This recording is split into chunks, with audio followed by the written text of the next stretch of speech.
வணக்கம். இன்னைக்கு தீபாவளி ஸ்வீட்டில் லட்டு பார்க்க போகிறோம். எப்போவுமே நம்ம கடலை பருப்பில் தான் லட்டு செய்வோம். அதுவும் மாவு அரைச்சி பூந்தியாக செய்து அதுக்கப்புறம் லட்டு பிடிப்போம். அதெல்லாம் இல்லாமல் பாசிப்பருப்பை வச்சு எப்படி ஒரு எளிமையான சுவையான லட்டு செய்யலான்றதை நம்ம பார்ப்போம் வாங்க. லட்டு செய்கிறதுக்கு முதல்ல பச்சை பருப்பை நல்லா ஊற வச்சுக்கோங்க. 2 ஹவர் ஊற வச்சுட்டு நல்லா வாஷ் பண்ணிவிட்டு மிக்சியில் போட்டு அரைச்சிக்கோங்க. பருப்பை நல்லா கழுவியாச்சு. தண்ணி இல்லாமல் மிக்சி ஜாரில் போட்டு நல்லா மைய அரைச்சிக்கோங்க.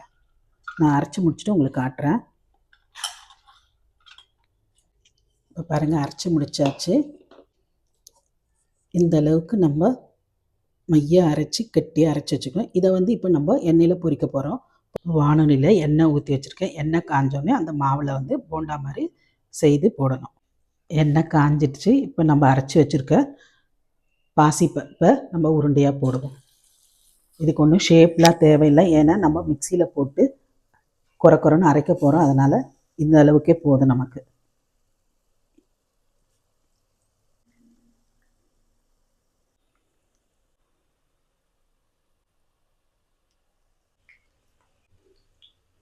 இப்போ நல்லா வெந்துட்டு எடுத்து ஒரு பாத்திரத்தில் ஆற வச்சுருங்க.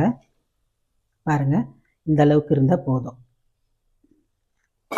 நல்லா ஆறினோடனே ஒரு பிளெண்டரில் போட்டு குறைன்னு அரைச்சிக்கோங்க. இப்போ அரைச்சி முடிச்சாச்சு. சூடாக போட்டு அரைச்சிங்கன்னா இந்த மாதிரி உதிரியாக வராது. அதனால் ஆறினோடனே போட்டு அரைச்சி வச்சுக்கோங்க. இப்படி இருக்கணும். எடுத்து போட்டோம்னா நமக்கு உதிரியாக வரணும். ஒரு வானொலி வச்சு அதில் 2 ஸ்பூன் நெய் ஊற்றிக்குங்க. நெய் ஊற்றி லேசாக காஞ்சதுக்கப்புறம் நம்ம எடுத்து வச்சுருக்கிற முந்திரி திராட்சையை போட்டு அதில் வறுத்து எடுத்துக்கணும். இப்போ இதில் முந்திரி பருப்பு திராட்சை ஒன்றாவே போடுறேன். போட்டு நம்ம லேசாக வறுத்து எடுத்துப்போம்.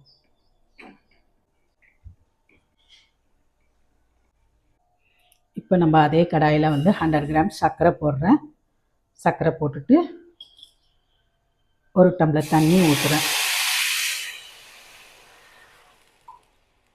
ஊற்றி இதை சர்க்கரை நம்ம கம்பி பதத்துக்கு, ஒரு கம்பி பதம் அதுவே போதும்.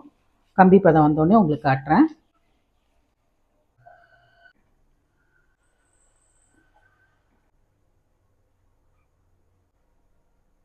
இந்த ஸ்டேஜில் நம்ம அடுப்புலேருந்து இறக்கி கீழே வச்சுட்டேன்.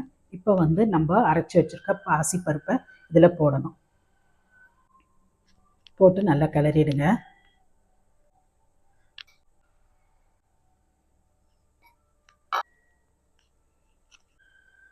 இதிலே நம்ம கொஞ்சம் ஏலப்பொடியை போட்டுக்கலாம்.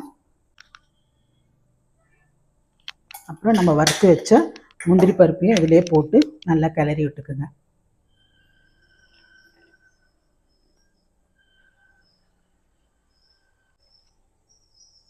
பாசிப்பருப்பு லட்டுக்கு தேவையான இதெல்லாம் போட்டு இப்போ வெதன்னு இருக்குது.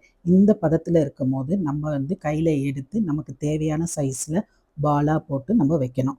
இந்த லட்டு பார்க்கறதுக்கு கடலைப்பருப்பில் செய்த மாதிரி இருக்கும். ஆனால் நம்ம சொன்னால் தான் தெரியும் பாசிப்பருப்பில் லட்டு பிடிச்சிருக்கோன்ட்டு. இந்த லட்டு செய்கிறதுக்கு சர்க்கரை பாகு ஒரு கம்பி பதமே போதுமானது. அதுக்கப்புறம் நீங்கள் உங்களுக்கு தண்ணியாக இருந்தால் ஃபீல் பண்ணிங்கன்னா, லட்டு பிடிக்க வரலன்னு ஃபீல் பண்ணிங்கன்னா, அப்போ என்ன பண்ணுங்கள், டக்குன்னு ஒரு ஸ்பூன் கடலை மாவு எடுத்து போட்டு மிக்ஸ் பண்ணிவிட்டு வெதன்னு இருக்கும் போதே உருண்டை பிடிச்சிங்கன்னா நல்லா வந்துடும். இது டிப்ஸு தான். இப்போ பாருங்கள், இந்த லட்டு பார்க்கறதுக்கு கடலை மாவில் செய்த மாதிரி இருக்கும். நீங்கள் இதை எடுத்து உடச்சி பார்த்தாலே தெரியும். நம்ம பூந்தி மாதிரி செய்து போட்ட மாதிரியே இருக்கும் பார்க்கறதுக்கு. நம்ம மிக்சியில் குறைன்னு அரைச்சது கூட தெரியாமல் அவ்வளோ நல்லாயிருக்கும். ஆனால் சாப்பிடும் போது அந்த சுவையும் நல்லாயிருக்கும். இந்த தீப திருநாளுக்கு இந்த லட்டை செய்துட்டு உங்கள் வீட்டில் இருக்கவங்க எல்லாருக்கிட்டையும் கேளுங்க, கண்ணா லட்டு தின்ன ஆசையான்னு.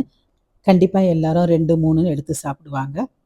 அப்படி இல்லைன்னா லட்டு விரும்பி சாப்பிட்றவங்களுக்கு இதை ஷேர் பண்ணுங்கள். கண்டிப்பாக அவங்களுக்கு பிடிக்கும். அடுத்த குக்கிங்கில் வேற ஒரு ஸ்வீட்டோட உங்களை சந்திக்கிறேன். மீண்டும் சந்திப்போம் மாதவன் ஃபார்ம் சார்பாக. இந்த குக்கிங் பிடிச்சிருந்தால் லைக் அண்ட் ஷேர் கமெண்ட் பண்ணுங்கள். மீண்டும் சந்திப்போம் மாதவன் ஃபார்ம் சார்பாக.